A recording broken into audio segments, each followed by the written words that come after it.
What's up, guys? Welcome back, or welcome to this your first visit. My name is Matt, and on this channel I do car reviews. Today I'm at Doral Toyota with this brand new and redesigned 2025 Toyota 4Runner. This time it's the base trim, the SR5 two-wheel drive, but it has a third row seat, as well as a few other options that were added onto this vehicle, which I'm going to mention during this video. Today, I'm going to take in a complete tour of it. We're going to check it out as far as the exterior, interior, engine technology to see if this is the perfect trim for you, or if you would like to get maybe something nicer, a little bit more expensive with more features. If you like watching videos like this, don't forget to check out the rest of my channel, hit that like and subscribe button. Now let's get back to this.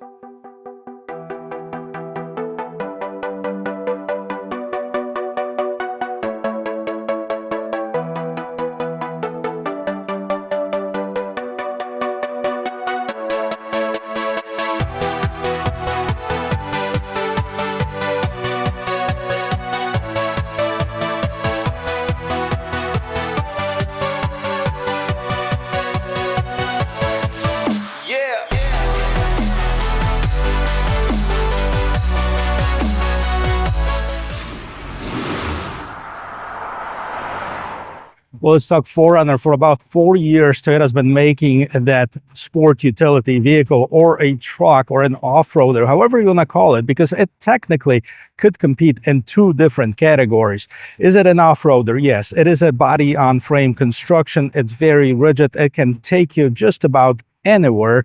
So it competes in the same category as a Jeep Wrangler and a Ford Bronco. On the other hand, it can compete in the same category as more of a family-oriented SUVs, such as a Honda Pilot, Kia Telluride, or any of the mid-size SUVs available. Now, this is the only body-on-frame one, so it's definitely going to be more capable off the beaten path. It is very popular. The last generation Toyota 4Runner has been so popular they didn't change anything for about 10 years. And now we have this. And a lot of people were shocked to find out that there's different powertrains, that they got rid of the V6. But we're going to talk all about this.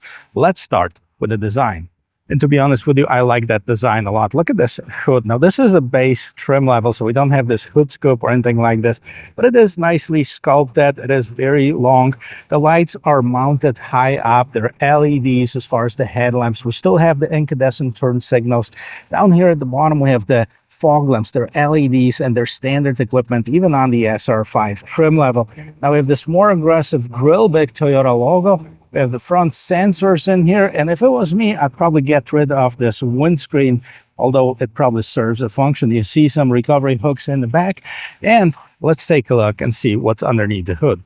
And this is probably the biggest shock for a lot of people that are used to the V6 on the 4Runner. Yeah, V6 is no longer. Instead, we have this 2.4-liter turbocharged four-cylinder engine with 278 horsepower, 316 pound-feet of torque, made it to an 8-speed automatic transmission as a base engine. Now, this particular one is the rear-wheel drive. 17 and 21 is the gas mileage. So gas mileage hasn't improved much. But if you need more horsepower, you can opt in for the more powerful engine, which is also a four-cylinder, but it produces 326 horsepower on the iForce Max, and we're going to talk about it in a separate video. Now, also, the engine looks like a hot mess. There's no engine cover, there's no sound insulation underneath the hood, and we still have this ugly prop stick.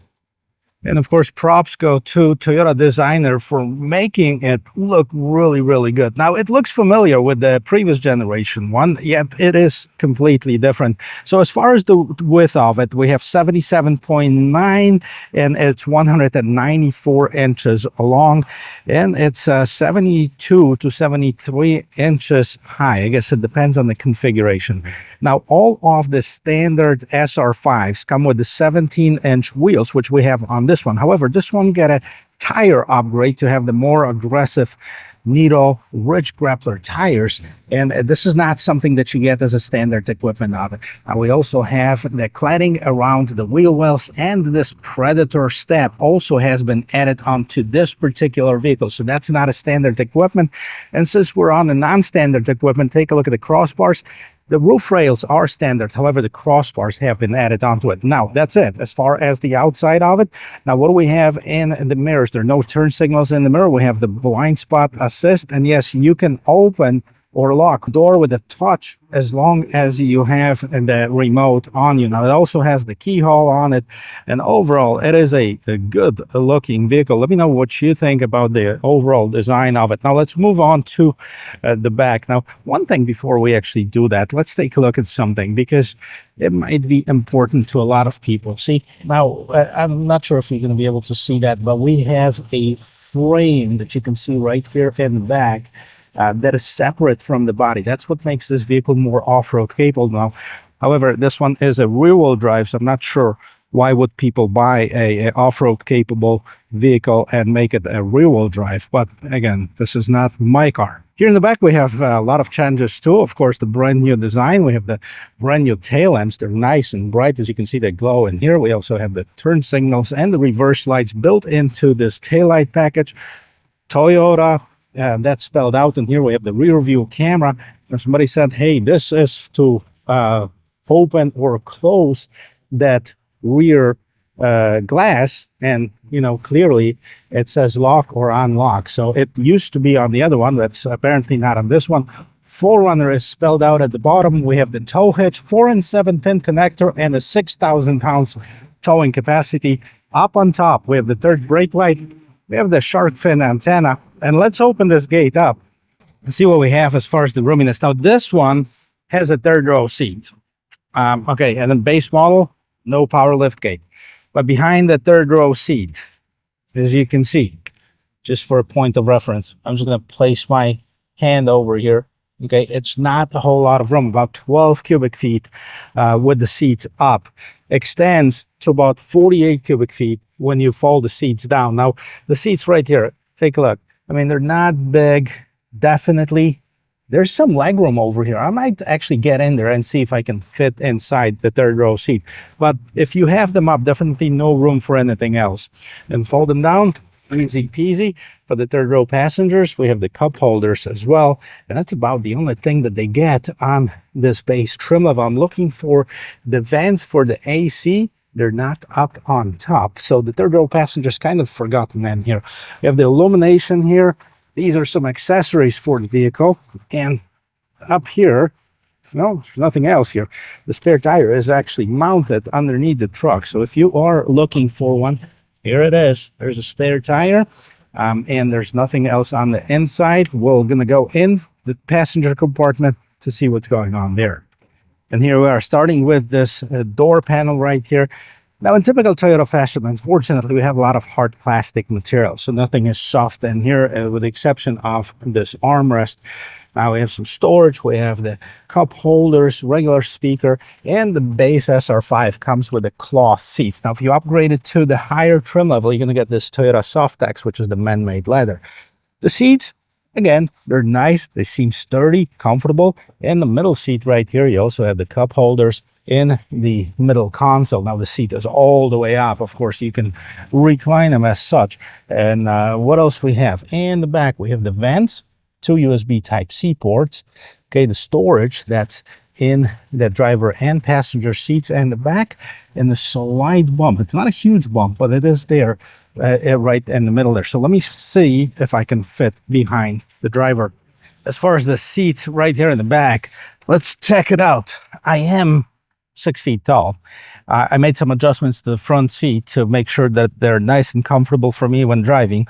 And I have plenty of room. No complaints here. I have about 1.5 inches, an inch on this side. I don't know if it's my longer leg or whatever. But it's still enough room for me to be comfortable in the back. The seats can be reclined as such. So yeah, I feel fine. Plenty of headroom and shoulder room as well. But really, the real test would be these back jump seats. So first of all, all you have to do as far as moving this seat is there's a lever right here. Boom, tumbles forward. Okay, and I already made this seat somewhat usable because if you fold it down, if you fold down the seat, check this out. A couple things happen. Okay, boom, it disappears. Okay, and then not sure why that headrest didn't fall down. It's supposed to do that as well. But once lifting it up, the only thing that goes up by itself is the back of the seat. And then you have to kind of pull it open. So it is a two-part operation. Let me see. how I can fit inside. Well, look at this, guys. There's no way. My head is actually right on top of it. I'm not fitting. This is definitely kids only. No other way around.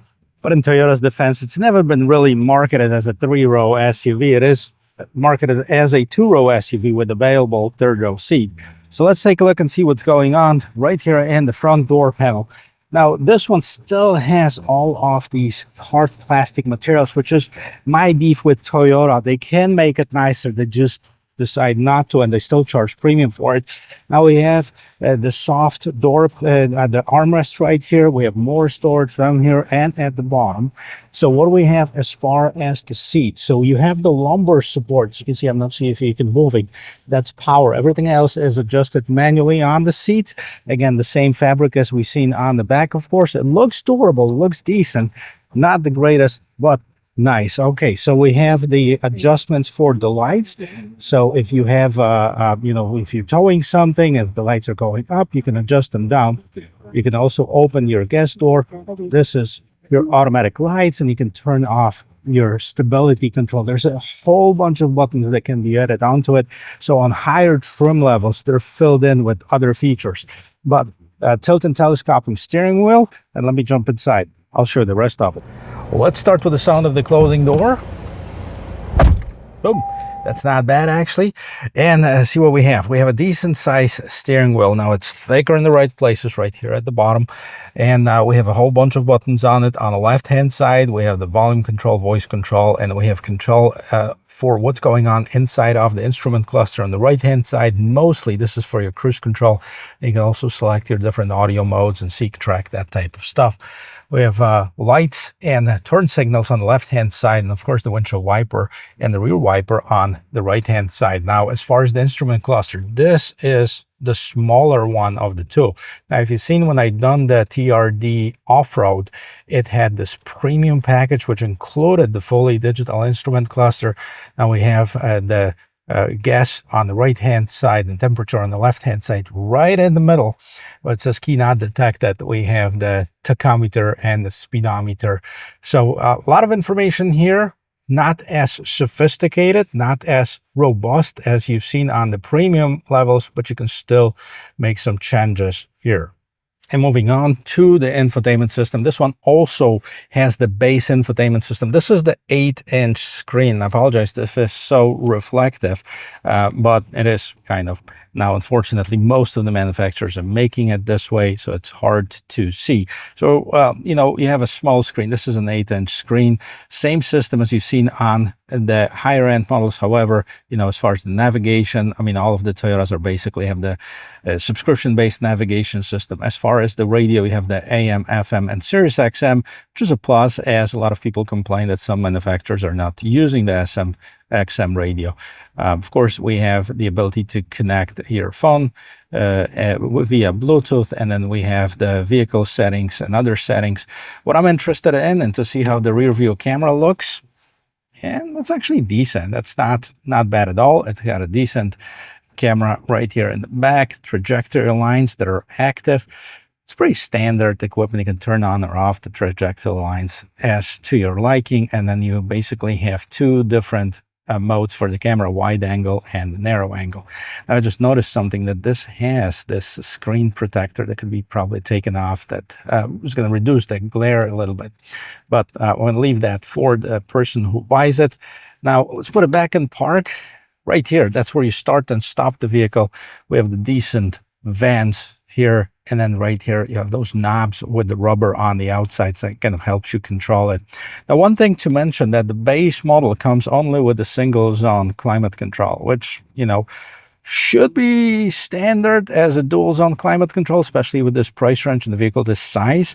But now we have one zone, and it's basically the temperature. All you can see, this is not an automatic climate control, so the temperature you can see is cooler or warmer. There's no digits as far as displaying the temperature, and also the fan setting on the other side. Then we have some shortcut buttons in the back, and we have the two USB Type-C ports over here, and then we have the outlet. Now, where normally you'll find the wireless charger, this one does not have it. put my phone in it. And yep, the wireless charger here. And this is a rear-wheel drive, so not sure why people would buy a rear-wheel drive off-road vehicle. But anyways, I like the shifter. They stayed with the traditional shifter, which is a big plus. And as you can see, you can shift it to the left and have the sport mode. For some reason, you wanted to do that. And then the only thing we have here is we have the electronic parking, auto hold for your brakes, tow, hold mode. And as far as the drive modes, what we have here is we have sport, normal, and eco. Whole bunch of empty buttons in here. Again, this is something that you'll get filled in once you move up the options. Yeah, we have the oh crap handle on the side, and then we have two cup holders, tiny little storage here in the back. Nothing crazy going up top, just a regular mirror. No sunroof. You know, as far as the lights, do we have the LED lights? And look like the incandescent lights. Yeah, still that yellowish ones. And then here is where you can open that rear glass. So if you are used to it, if you are a Toyota person, see, there you go. They still have it, which is great. A lot of people love it. A lot of people say, hey, we want to keep it, and Toyota listened. Other than that, on the interior, you have this shelf up on top in here that's kind of a rubber lined that helps prevent stuff from rolling in there. You have the built-in handle on the side to help passengers get in. And then as far as the mirrors, we have the illumination. It's kind of interesting because these look like they're yellowish, and these are definitely LEDs here. So I'm kind of divided about that. So the seats, manual adjustments. I'm actually, as you can see, scrolling down in here. But that's the interior of it. Let's touch on the pricing. Take it for a quick spin. The base Toyota SR5, which is this one. This is as cheap as you can get. Starting MSRP, $40,770. The only feature that's added at the factory on this particular one is the third row seat at $770, plus destination, of course. Now, every vehicle that comes to Florida or Southeast comes through the Southeast Distribution Center, and they can go to town with it. They add additional equipment on this vehicle, which on this particular one, we have the upgraded tires. We also have this Predator side step. We have the crossbars. They're like 2 oil changes, you know, some other stuff that some people like, some people don't. But anyways, so about $45,000 on this particular one. Now, if you wanted a part-time four-wheel drive, you'd spend another $2,000. I think that I'd rather have that than any of the other additional stuff that's on this one. But if you wanted to go for the step up, you would go to the TRD Sport, and that's a big jump because that's $47,250. The TRD Off-Road, which I've done in my previous videos, $49,190. And then we have the iForce Max. So we have the TRD Off-Road iForce Max at $51,990, TRD Sport Premium, which is actually, I've done the TRD Off-Road Premium. So $52,610 on the TRD Sport Premium, TRD Off-Road Premium. That's the one that I've done, $54,970. So it's $14,000 more than the one that I'm sitting in right now. Then we have the limited 55.4 off-road premium IMAX, 57,770, 60,200 for limited iForce Max Platinum, 62,860, TRD Pro, 66,900 and 66,900 for the Trail Hunter. Those are two off-road oriented trims. So anywhere from $40,000 to $66,000. I can already hear the comments, and please keep them coming. Is it the right price? Did they overprice it? And why? I mean, there's so many different choices in the segment. As I mentioned before, this vehicle can actually compete in two different segments. It can compete in the off-road segment with the Jeep Wrangler and Broncos. And if you look at the top of the line Jeep Wrangler, if you look at that 4xe Rubicon X, it's at $75,000, something like this, which is absolutely ridiculous. The same thing with the Bronco Sport. Can this vehicle do the same?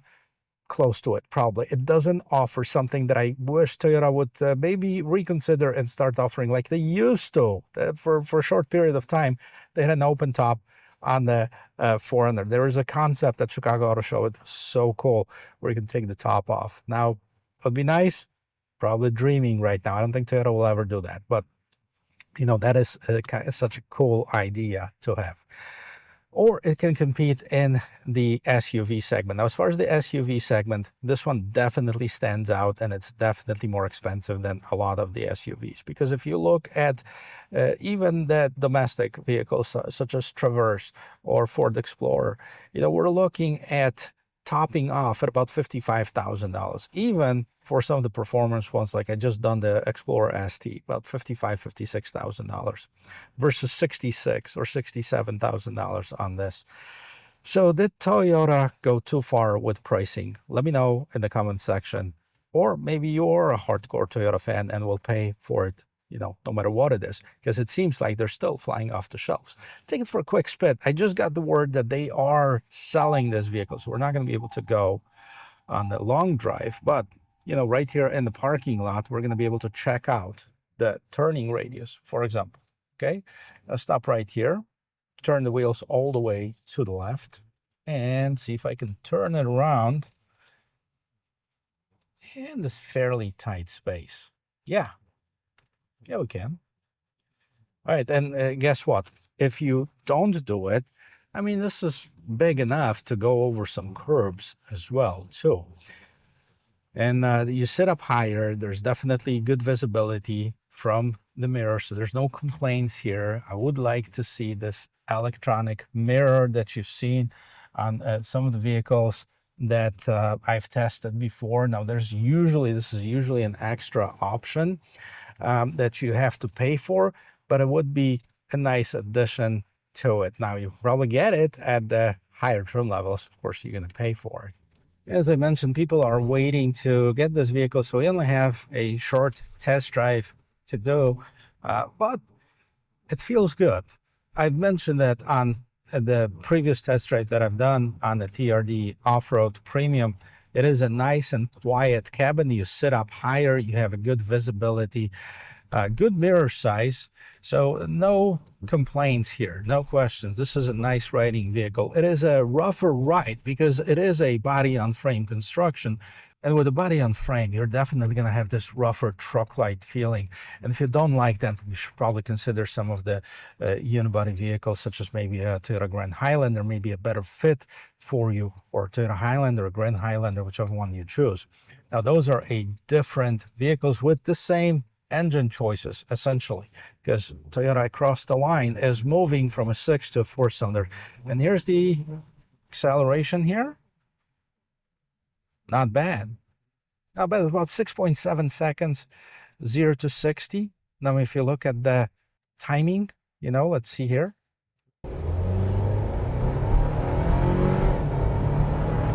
About 40 miles per hour. That's about as fast as we're going to go here. But it's definitely enough to merge you in traffic. Here's the biggest concern for a lot of people. It's not even the power, because it has a lot of power. 278 horsepower, 316 pound-feet of torque. If you need more, you go the iForce Max at 326 horsepower. So definitely more powerful engine. The longevity is what people are concerned about. The engine working hard because it's a smaller displacement with more pressure being pumped into the engine. Will they last as long as the naturally aspirated V6? Well, time will tell. Let's hope they will, and let's hope this is going to be, again, an iconic vehicle that Toyota manufactured. Well, guys, I always welcome comments. Let me know what you think about this. Do you like it? Do you not like it? Would you go for 2024 and get the naturally aspirated V6? Would you upgrade to this 4-cylinder 2025, and why? Well, thank you very much for watching. I hope you liked this video. I hope this was helpful and you learned something about this 2025 Toyota 4Runner SR5. And if you did, don't forget to check out the rest of my channel, hit that like and subscribe button. I'll see you in my next video. Cheers.